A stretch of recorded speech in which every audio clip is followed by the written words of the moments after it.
Hey friends, welcome back to another episode of Christ in Me with Addie, where we seek to live out a John 3:30 life. John 3:30 says, "He must become greater and greater, and I less and less." Let's be real. In today's world, it can seem impossible to live out what the Bible calls us to do.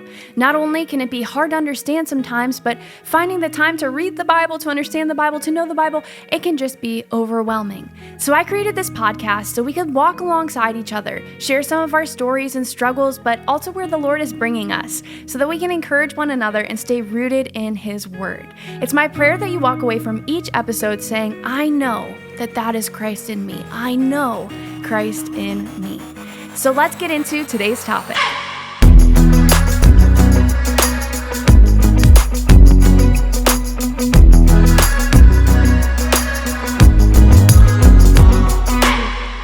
Hey guys, welcome back to Christ in Me with Addie, where today we're not just joined by myself, but we are here with Mike Jones. Say hey, Mike. Hi, how you doing?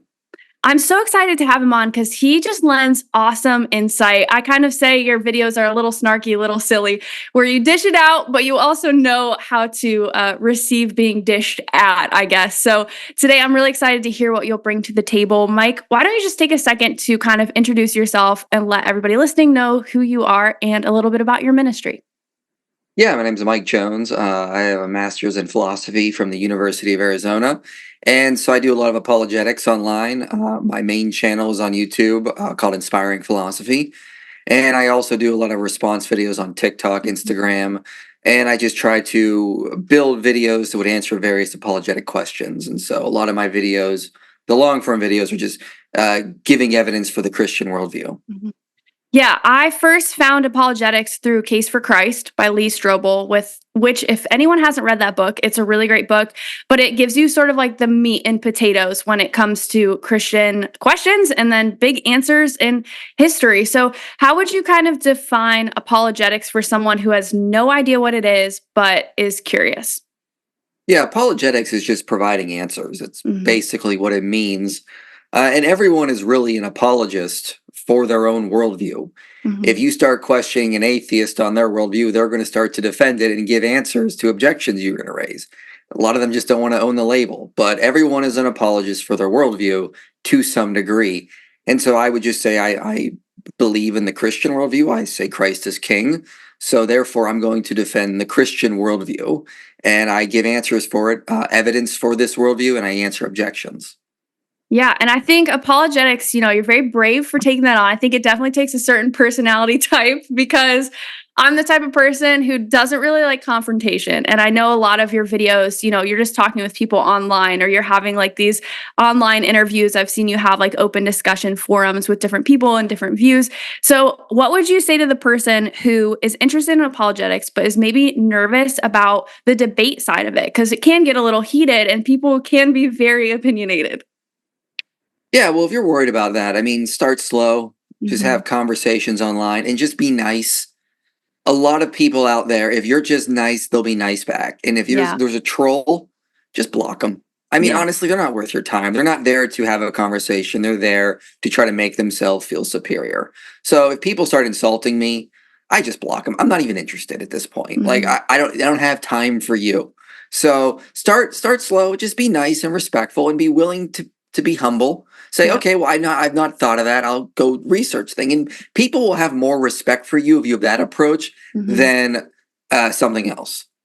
For sure, and I think the term is keyboard warriors, right? Those are people who just sit there and they're clacking all day, typing out their long-winded comments. But I'm with you. I don't think that we can truly engage people in Christ always through like Instagram DMs or YouTube comments. It just kind of starts a war. So having that awareness. But with that, I also wanted to say, as Christians, we will face these apologetics questions. Like we will be challenged by people with big questions. Well, how do you know your God is real? Like, how do you know the Bible isn't just a book of fairy tales? So if you've ever, those who are listening, if you've ever been hit with those hard questions, we're going to touch on some of those when it comes to Easter, since it's topical and it's coming up. But before we dive in, I want to hear, how did you get started in this, Mike? And how did your social media kind of become what it is now? Like I said, a little snarky, a little silly, but also very, very helpful.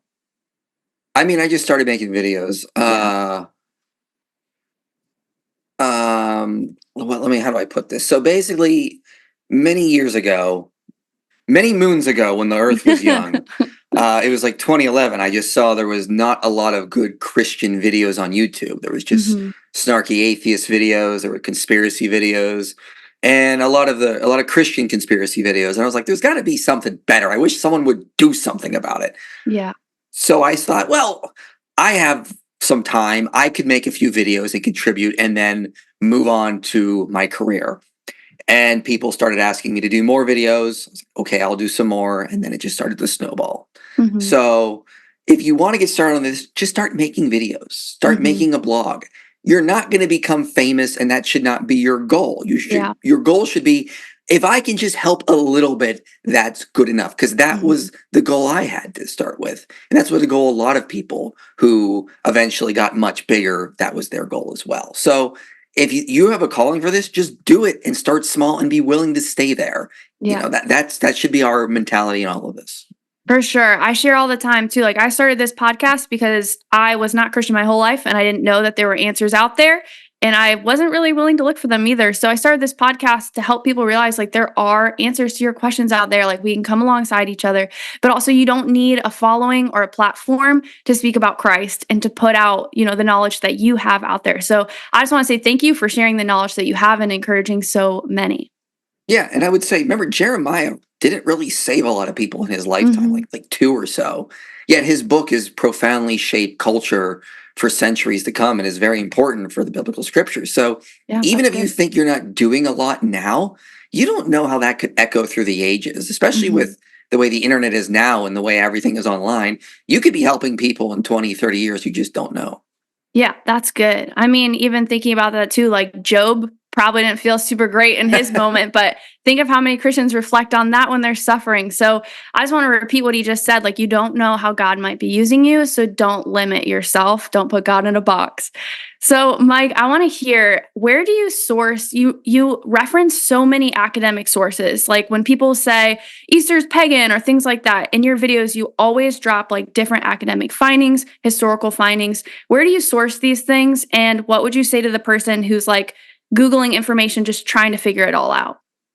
Yeah, that's a good question. I think it sort of just comes with the territory. You get better at it as you go along. Hmm. One thing I tell people is read the books in my videos. I put so many quotes in my videos. Sometimes I feel like I put too many quotes in my videos to give you the message, but Hmm. I want to put them in there so you see there are more sources out there for you to look at. So do that. Sometimes when I'm reading books, like they'll reference other books, and I'm like, hey, I should read that book too. Yep. Things like that. I'll use Google Scholar. I'll use academia.edu. I'll check other apologetic channels. Like sometimes Cameron Bertuzzi will be interviewing someone, and I'll be like, hey, I should read that guy's book. Or Hmm. I'll see something like I was listening to Matt Fradd's podcast, and he was interviewing John Bergsman, who's an Old Testament scholar, and he Hmm. mentioned his book. He mentioned a book by Michael Patrick Barber, a book by Jonathan Bernier. So I just got them all. So there's no one way to do it. Hmm. You just got to start looking into the topic, research things. There's nothing wrong with using Google.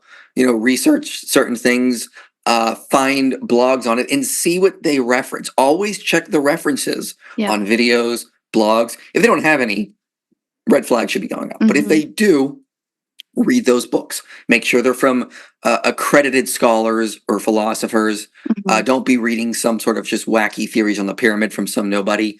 Like they should have a degree behind their name is sort of a thing I do. And that's one of the reasons I've also not really written a book yet, because I only have a master's in philosophy, and I'd like to get more. So it's Yeah. like, I would just check the references, check the sources, that kind of stuff, and you'll do fine. Yeah, and with that, I want to say too, like there's so many sources out there, and it's really easy to go down the Google like rabbit trail hole of like a million things, and you'll land on things that are not historically sound. They're not even biblically sound. And so, what I love about your videos is, when people post these things, they're like, did you know that Easter is actually pagan? That's where you jump in. You're like, okay, well, let's talk about this. And then you throw up your sources. So, I would say start with a teacher or a mentor or someone who has those titles behind their name, but also like the experience under their belt that you can trust. So, I watch a lot of your videos. I like Red Pen Logic, I think is his name. Hmm. He's another Yeah. one. friend Mike Winger. Like these are all sources that I go to first when I have a big question about the Bible. And so that's what apologetics is. Big questions about the Bible, but there are answers out there and trusted sources if you're willing to look for them. So with all that, let's jump into whether or not Easter is pagan. Believe it or not, this was a highly requested topic, and it surprised me that you guys want to jump in on this, but I think it's because people see these like shock factor videos like, did you know that your Jesus is actually the Easter bunny? Or like these wild things.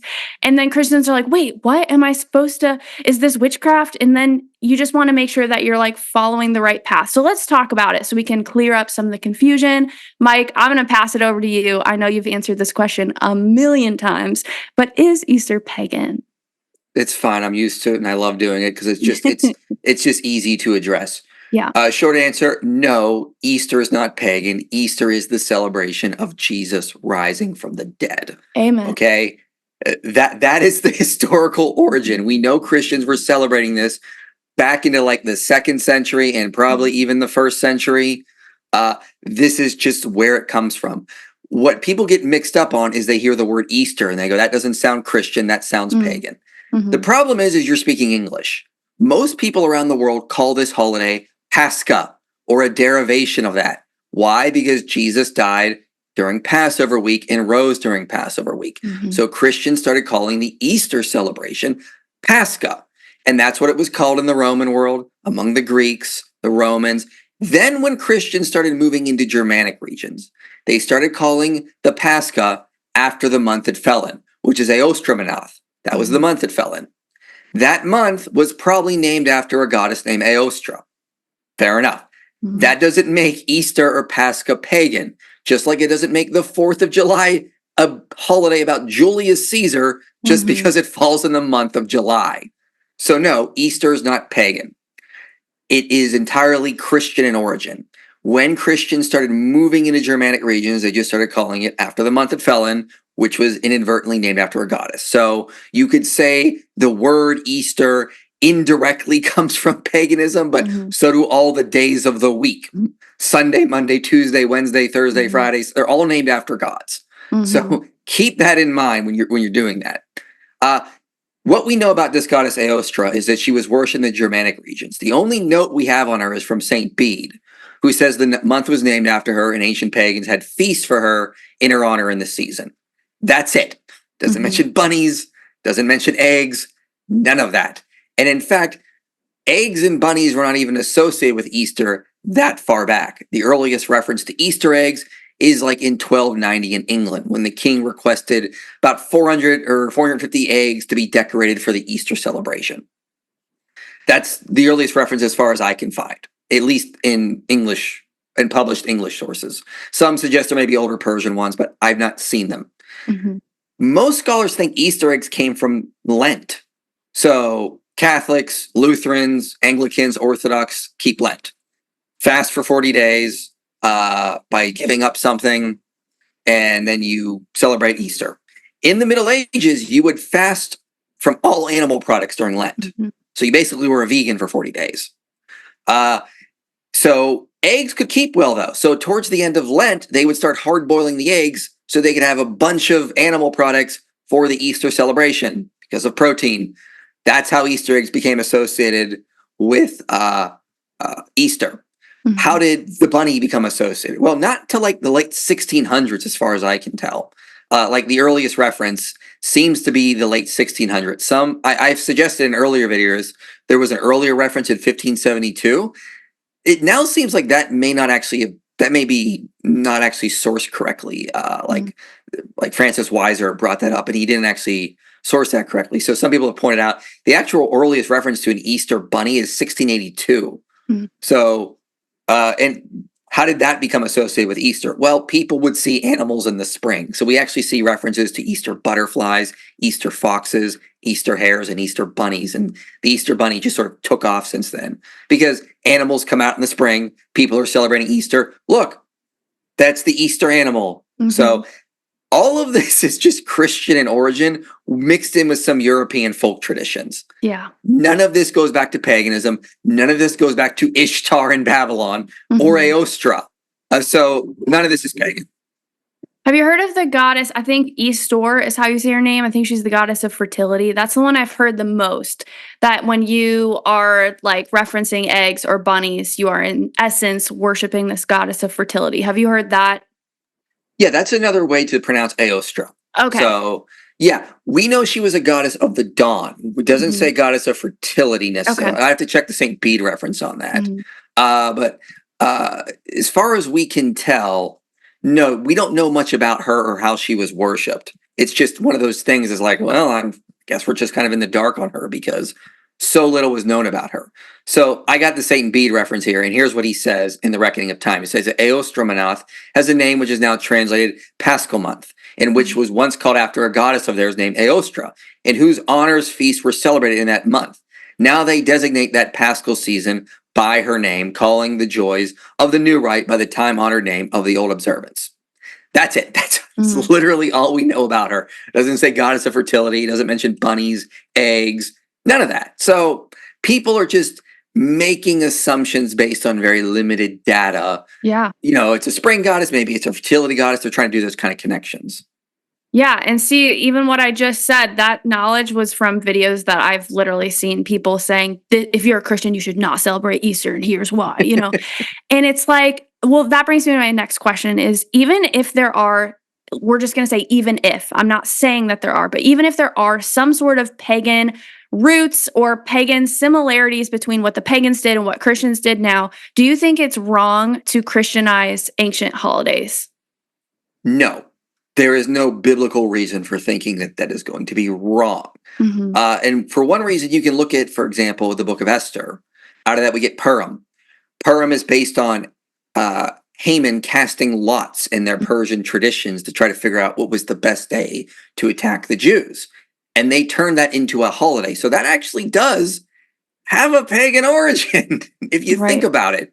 So, no, there's nothing wrong with taking something a pagan did and using it for God's glory, as long as it's not sinful. So if you Right. go to Deuteronomy 12, which the Hebrew roots love to bring up, they take it out of context. God is saying he hates every detestable thing a pagan does. Hmm. Okay, like child sacrifice. He doesn't hate the fact that they breathe air or Hmm. they build temples or they have Right. priests because Israel was commanded to build a temple and have priests. So obviously those are okay things. Hmm. So there's nothing wrong with taking something a pagan may have used to honor a pagan deity and just reclaiming it for God. And a perfect example is at the Vatican. There's an Right. obelisk there and everyone freaks out. It's all part of the Illuminati conspiracy. They don't do the history. The Hmm. Catholic Church didn't move that obelisk there. Caligula did, the pagan Roman emperor. Now, hundreds of years later, when the Catholic Church is in charge, they're not going to act like barbarians. They're not ISIS. They're not going to destroy an ancient artifact. So they just rededicated it as a symbol of a finger pointing up to heaven to Christ. Yeah. That's a civilized thing to do. You got this ancient artifact you can't destroy. Just Hmm. rededicate it for Christ. Yeah. Nothing wrong with that. So, yeah. And, like, is that not what we all are as well? Like, I don't know your testimony per se, or if you've been a Christian your whole life, but I can say I was not. And so, in a sense, that's basically what I did with my life and my heart and my soul is maybe I was once involved in what people would quote, pagan things, drunkenness, debauchery, whatever you want to call it. And now I'm a Christian. I've rededicated my life to Christ. And so, if you're listening and you've kind of been fear mongered into thinking that anything that you're doing is pagan when you're just trying to have a joy filled, maybe candy filled day with your family, you can't accidentally be pagan. You're either for God or you're for something else. And you really will know where your heart is based on whether or not you follow God because we get convictions by the Holy Spirit. Yeah, that's absolutely right. You can't accidentally be a pagan. I got a book over here. I probably could find it if I looked, but it's by an actual pagan called Jordan Hmm. Paper. Hmm. He's an ex-Jew. Now he's a pagan. And he says in his book, you cannot work with these gods, demons, unless you call on them and you bring them into your life. Okay. Yeah. You're not going to accidentally do that. If you're willfully doing it, yes, that will open you up. But Hmm. just decorating an egg doesn't make you worshiping a pagan god just because maybe 2,000 years in Hmm. Mesopotamia, a pagan painted an egg. Like that doesn't follow logically in any way. Yeah. I think I don't know your thoughts on this, but there are some things that the act can be a welcoming. For example, like a Ouija board. That's something Well, I would stay away from. well, But that's a good point. Yeah, yeah. and but also you're asking the demons to give you Mhm. you're opening yourself up there. Right. Right. But in my opinion, and it sounds like in yours, painting an egg is not nearly the same as a Ouija board. Right. I don't know if there's egg demons out there, but I have not come across one. I'll let you know if I do. Okay, so next question for you. What's your understanding of Romans 14:5 through 6 as it pertains to like holidays and whether or not it's okay to celebrate holidays? Yeah, let me just read it here, Yeah. just so we've got context. As one person esteems one day as better than another, while another esteems all days alike. Each one should be fully convinced in his own mind. The one who observes the day observes it in honor of the Lord. The one who eats in honor of the Lord, since he gives thanks to God. While the other one abstains in honor of the Lord and gives thanks to God. And I think this is pretty clear if you look at scholars like Craig Keener and what they say on this. Paul is talking generally, he has got specific ideas in mind, but there's general principles we can take from this. Just because somebody may keep the Sabbath, Hmm. that doesn't mean we all have to. He's keeping the Sabbath because he feels personally called, but he cannot force that on everyone because that's not part of the gospel. Right. Okay, the gospel says we are to partake of the Lord's Supper, we are to be baptized, we are to follow Christ by the Great Commission. That's for all Christians, but not the Sabbath. Hmm. Not maybe worshiping on Sunday. Maybe some Christians want to worship on Saturday night. Fine. I Hmm. don't think God is going to be upset by that. This is pretty clearly a good principle we can draw from this about holidays. If some Christian feels convicted not to celebrate Christmas or Easter, neither you or I should condemn them or ridicule them or try to guilt them into doing that. And likewise, Hmm. if someone in the Hebrew roots movement or someone in the Torah observant movement says, well, because I don't keep these holidays, neither should you, because you'll be super extra holy like me. Yeah. That's also wrong according to the principles we're getting from Paul here. So I Hmm. think it's very clear that we should not be passing judgment on one another, that the way to follow Christ is to do exactly everything that I do and live exactly as I do, because the kingdom welcomes all shapes and sizes, all Yeah. different people. And I think that's one of the beauties of Christianity. Definitely. And what he just explained basically is that certain individuals will be convicted on certain things by the Holy Spirit, while others will not. So I can just share one of mine really quick to give greater context. But prior to being Christian, I was heavily in the fitness world.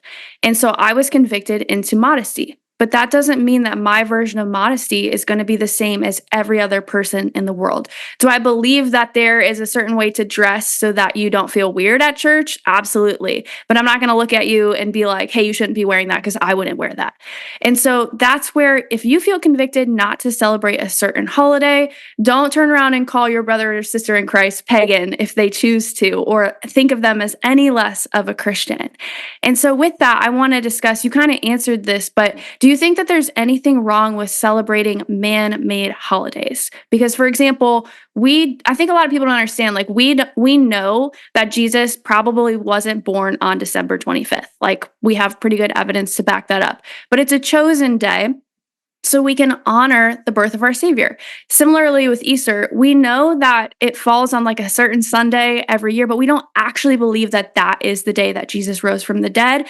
And I think a lot of people think that Christians are dumb and that we really think it happened on that day when that is not factual. So, do you think there's anything wrong with kind of like picking a day, making a man-made day and calling it a holy day or a holiday?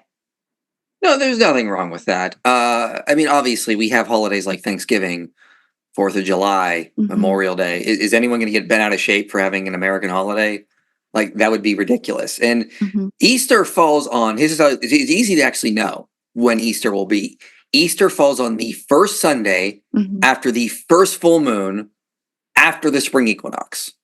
So that when the first day of spring happens, look for the full moon. You see a Mhm. full moon, you know the next Sunday will be Easter. That's how it's calculated. And that goes back to the Council of Nicaea, when they wanted a standardized way to calculate the date of Easter for the whole Christian world. Mhm. Back then, they didn't have advanced calendrical systems. Hey, here's a good way to do it. And then this sort of, there's still a little bit of debate until you get to St. Beat, and then that sort of settles everything out. Mhm. So that's why they picked that day. For Christmas, In the early church, they believed that a prophet would die on the same day that he was born, but Yep. for Jesus, it was conception. It was his conception. So Jesus would die on the same day he was conceived. And they thought it was March 25th. They were probably wrong. So they just count forward 9 months. You got December 25th. So Mhm. yeah, they picked those days just to have days to commemorate two of the most important events in history. There's nothing wrong with having a day to honor these types of things. So, to sort of give an analogy. A lot of people in parts of the world, like the Middle East or Southeast Asia, that are really divorced from technology, don't know their birthdays. Mhm. I had a friend when I was in the Air Force, and his name was Tim, and he was dating a girl from Southeast Asia, and she had moved to the U.S. like within like 5 years or something, and she did not know how old she was. She knew Hmm. she was like 28 or 29, and I was like, "What do you mean you don't know how old you are?" She's like, "Well, it was my culture. We didn't calculate that stuff." Huh. So Mary and Joseph probably didn't know the date of Jesus' birthday because they didn't have watches. They didn't have Mhm. calendars. They knew he was probably born, like a month or so after this holiday or before that holiday kind of thing. So Yeah. because of that, there's nothing wrong with picking a day to honor an important event because they probably didn't know the date. And I don't think we have any evidence that God would be offended by that. So there's nothing wrong with man-made holidays or picking a holiday to Mhm. honor something important that God has done.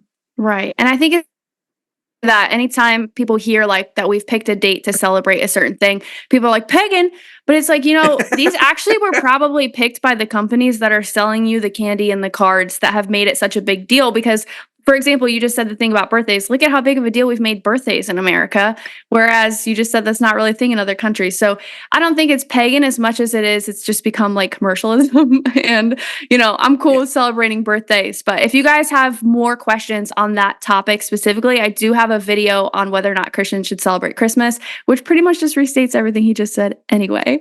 But let's move on to the subject of Easter and sort of the evidence for Easter and how we know that Jesus really rose from the dead. So, Mike, let's hear your best case and how you know in your heart, but also through your research, that Jesus really did rise from the dead. Well, we should probably start with the background here. So go put yourself back in first century Judea. Okay, you're a Jew living under Roman rule. You're expecting the Messiah to come. And the Jewish belief at the time was there would be a conquering son of David. He will come, he will defeat Rome, he will establish a new dynasty in the line of David. And then the Jews will rule the world. Israel will be on top. They will be the new Rome, per se. Mhm. So you're expecting that. All of a sudden, some guy shows up, says he's the Messiah. He's healing. There's claims you hear that he's healing. He's doing things. They kill him. Mhm. That should be the end of that movement. When Simon Bar Giora was killed by the Romans, that was the end of his movement. When Simon Bar Kochba was killed, that was the end of his movement. When Theudas was killed, that was the end of his movement. When the Egyptian prophet was killed, that was the end of his movement. If the Messiah died, you got yourself a new Messiah. That's just Mhm. what happened. That's not what we see happening with the Christians. Only the Christians said that only of Jesus that he rose from the dead and that proved he was the Messiah. So Jesus is killed, and all of a sudden, all of his followers are saying he is risen from the dead. That proves he's the Messiah, and now salvation and forgiveness of sins is proclaimed to the Gentiles and Jews. That is completely unlike what we would expect coming out of the Jewish culture. So we need to explain it. Scholars have to come up with an explanation for how Christianity got started. How is this movement going to happen in a purely naturalistic way? Mhm. When you start looking at the evidence, it doesn't add up. So you have basically the early Christians are proclaiming this in Jerusalem, where the Sanhedrin would have the means and the motive to debunk this. They just got to bring out the body of Jesus. They couldn't. Mhm. So that's incredibly strange. Fakers go elsewhere. Joseph Smith led his people out to Missouri, and then eventually they went to Utah. Get away from New York, where it'd be very easy to debunk this whole stuff just by digging up these cities. No, he Yeah. kept moving, that kind of stuff. The early Christians were also willing to be persecuted. Now, we don't know what happened to every apostle, but we do know from the letters of Paul and from the book of Acts that the Christians were being persecuted. So they were willing to be persecuted for this, even though they knew it was true or not. Mhm. We know they said things that would have been unlikely for them to have made up, like saying that the women discovered the tomb.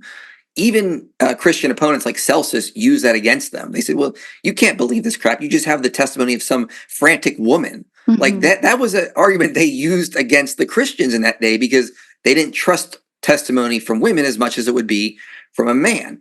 And I actually think that's why the women are left out of the creed in 1 Corinthians 15 when it says Jesus appeared to his disciples, and James and Peter, and 500. Let's just get the facts out but when they get to the Gospels and they want to tell the story, the women are so central they can't leave it out. It's very unlikely they would have made that up. So when you start to see all these facts, they're very hard to explain with a naturalistic explanation. So you have to explain why Paul converted and why James, his brother, converted. You got to come up with these very convoluted explanations. If you see, books like Gerd Ludemann's or others as well, they become very ad hoc. And what they do that means is they start multiplying assumptions beyond necessary. So maybe these things were invented later, even though there's a lot of good evidence for gospel reliability. Maybe Paul had some sort of internal vision and he had I believe Gerd Ludemann says he maybe had a friend that was a Gentile as a kid that really was bothering him throughout his life. And that led to his eventual conversion and wanting to convert the Gentiles. And you start multiplying assumptions beyond necessity. Whereas the resurrection hypothesis explains all the facts. The reason why they preach the resurrection is because Jesus actually did. The reason why they came up with this strange belief is because they witnessed it happening, even though it was completely divorced from the Jewish background. Yeah. Now, the response to that is, well, that's a miracle. That is the least probable. Well, that's a bias at the end of the day. We should not start with the position that naturalism is most likely true and therefore miracles have to be judged with a higher standard. We should start from agnosticism and go look at the different worldviews: Christianity, atheism, naturalism, Islam, you name it, include them all. Which is going to be the most likely explanation of available data?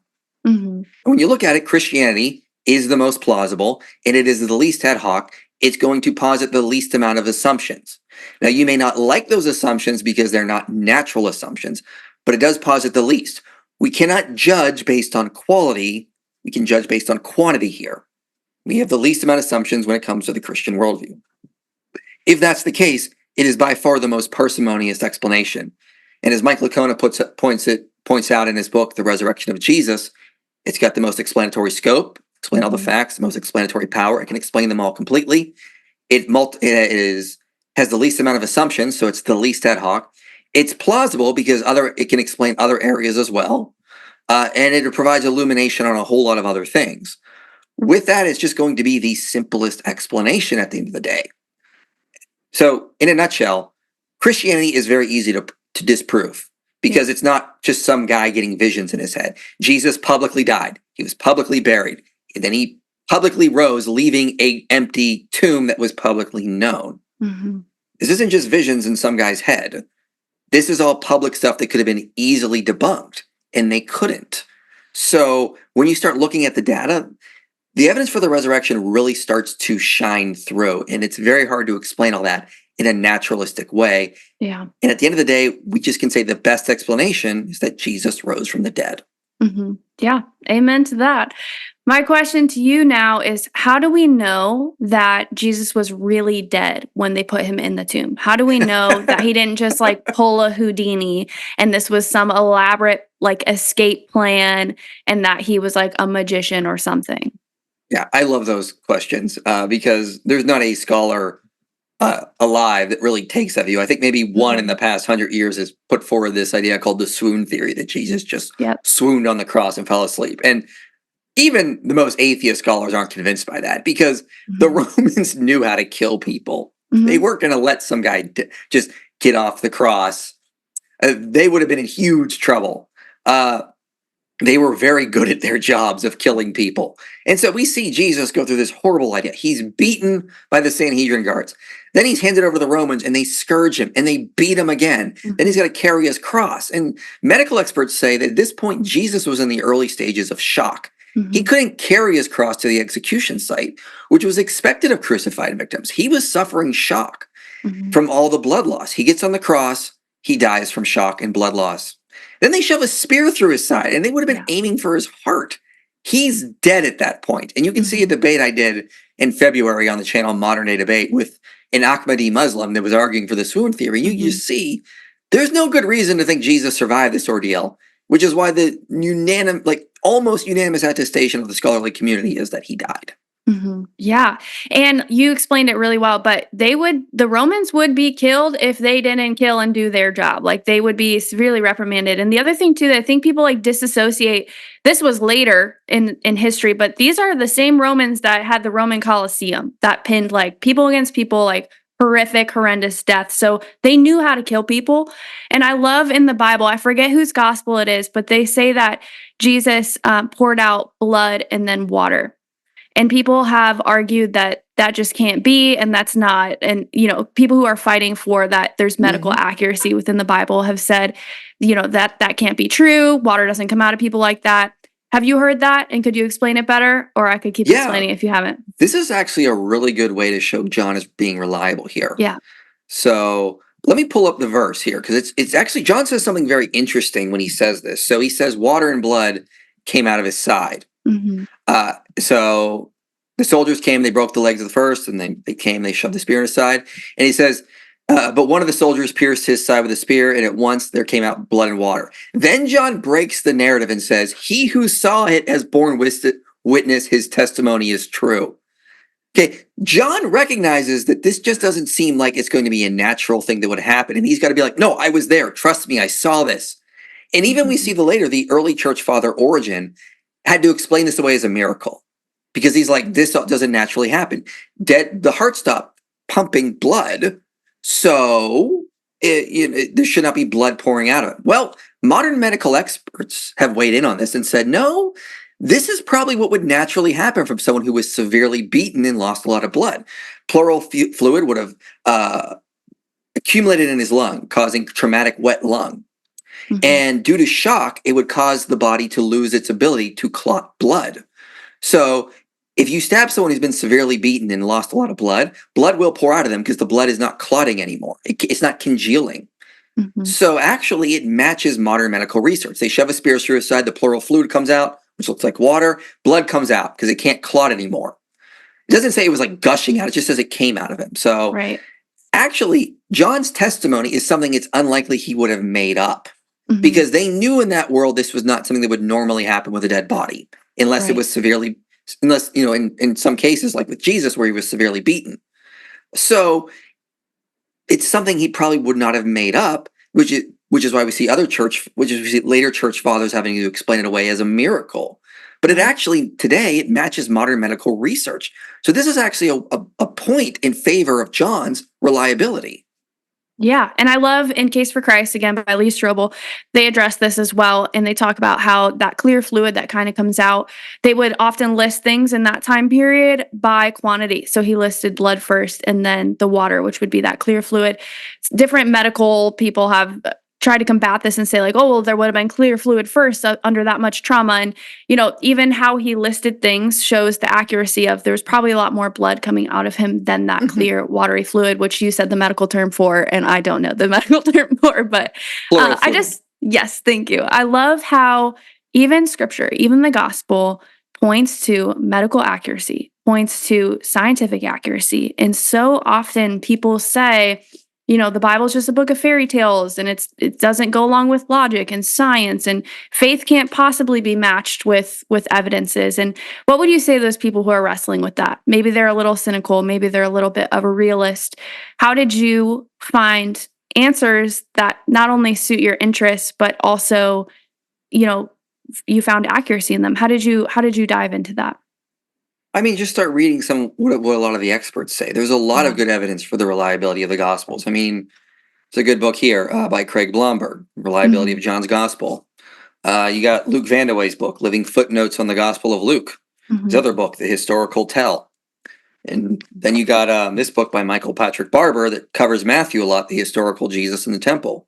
There's a lot of good evidence for the reliability of these Gospels. And so just to dismiss them as folklore without looking at the actual evidence is just not being fair with the data.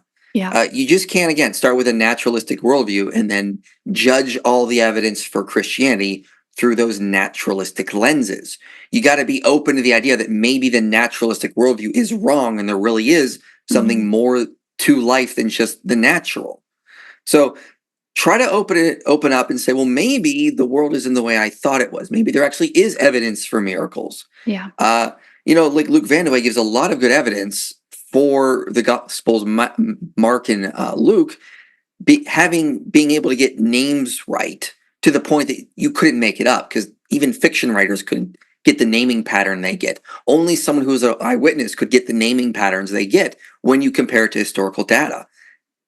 So that's evidence that they weren't making this kind of stuff up, because they have these little like historical tells, as he puts it, in their works that show authenticity and not forgery. So just start looking at the evidence and try to be open to it, and just don't say, well, miracles don't happen, or miracles probably don't happen, so I got to judge this with a higher standard. Try to be open. Yeah, and with that too, there is like actual data evidence that we have. And I think a lot of times people are like, "Well, I'm not that into history and I don't really want to study." But like you can literally just look at numbers. You probably know the exact data, but do you know the comparison of New Testament manuscripts, ancient manuscripts, to like Plato's writings of the time when the Bible was compiled?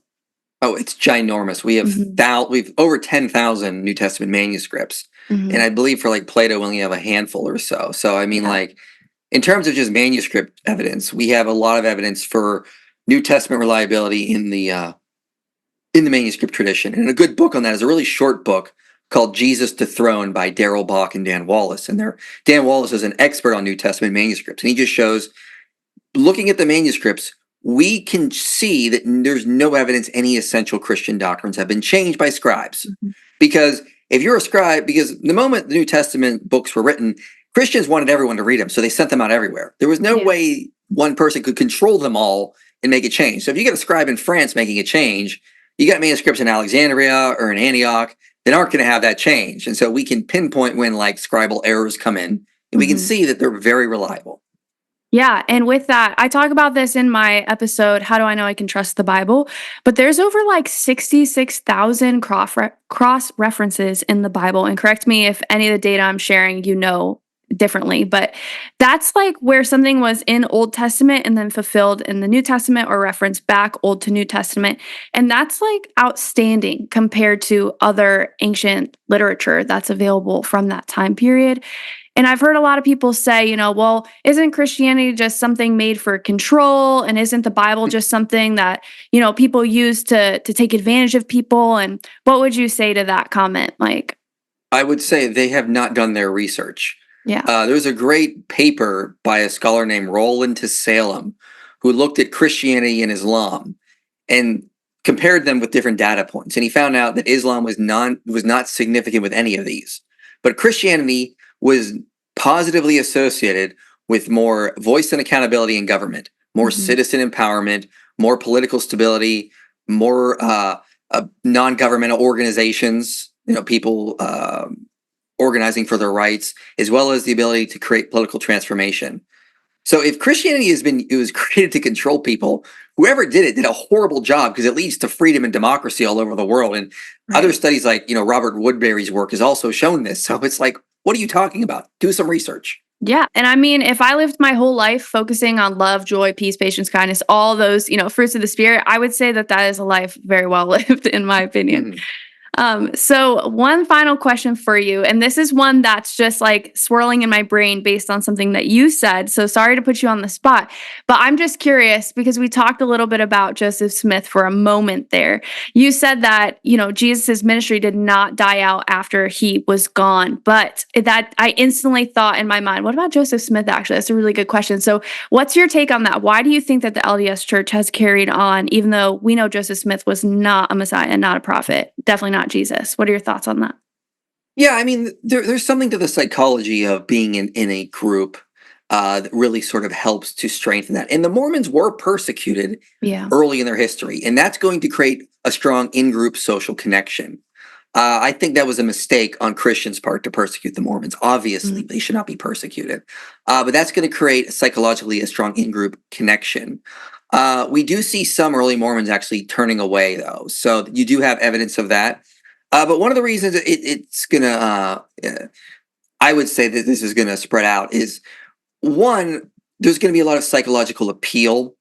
Uh, for some of the men, for example, they can have multiple wives early on. You're being taken to a new Zion somewhere out there. It's kind of cool to be a part of this new, exciting idea that's going to, supposedly you found this New Testament in the Americas that Jesus apparently wrote, and that seems exciting. Now, you could say, couldn't you apply that to early Christianity? Yes, you could, but no one's making a case for Christianity on just that psychological appeal of the early Christians. We have a lot of other evidence on top of that. When it comes to Mormonism, I just don't see the same evidence. We have no evidence that the Book of Mormon is right, that there were horses and iron weapons in the New World before Europeans arrived. We have no evidence to confirm Joseph Smith really did translate the Book of Abraham as he claimed. We have found that scroll because Emma Smith's letter with it was found in the museum. I believe it was the Smithsonian. It says this is Joseph Smith's Egyptian scroll. He translated the Book of Abraham with this. Modern Egyptologists looked at it. They have looked at it. It's not a Book of Abraham. So Joseph Smith lied. And if that's the case, it's probably also the case that he just lied about his other stuff to get fame, fortune, a following, and multiple wives. That just seems far more likely when you look at the data. Jesus didn't get multiple wives. He died.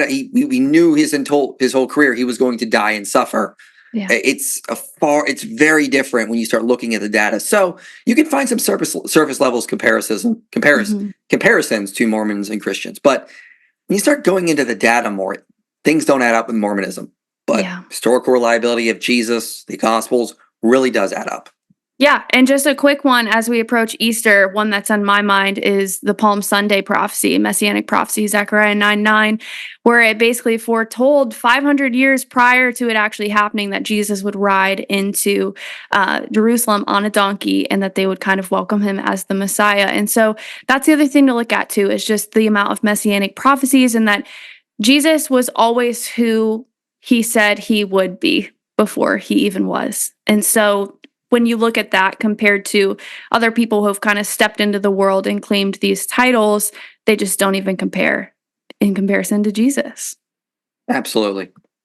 Yeah, so I know we covered a lot today, guys, and that was a lot. And I know you may have bigger questions from this episode, like, how do I know Christianity is the right faith? We dropped a bunch of other ones. There's Mormonism, there's Buddhists, there's pagans, there's all kinds of faiths. If you're struggling to understand or know why Christianity is reliable, why Jesus is trustworthy, I want to send you over to Mike's page because he answers a lot of these questions. As of recent, I feel like I've seen a lot of combatants videos with Islam, but it's helped answer questions to me that I didn't even know I had yet. So do you want to share kind of your ministry, your accounts, and where people can go to find you? Yeah, you can follow me on YouTube. That's where I do most of my stuff. So youtube.com/inspiring philosophy. I'm also on Facebook, Instagram, Twitter. Those are the main sites I use, so you can just follow me there. Cool. Well, I want to say thanks so much, Mike, for your insight, but also for the work that you do, because it's helped me a lot in my faith journey. And I hope it's blessed all of our listeners today. So thanks for being here. Yeah, thanks for having me. It's been a privilege. Thanks for tuning in, guys, to Christ in Me with Addie, and we will see you next time.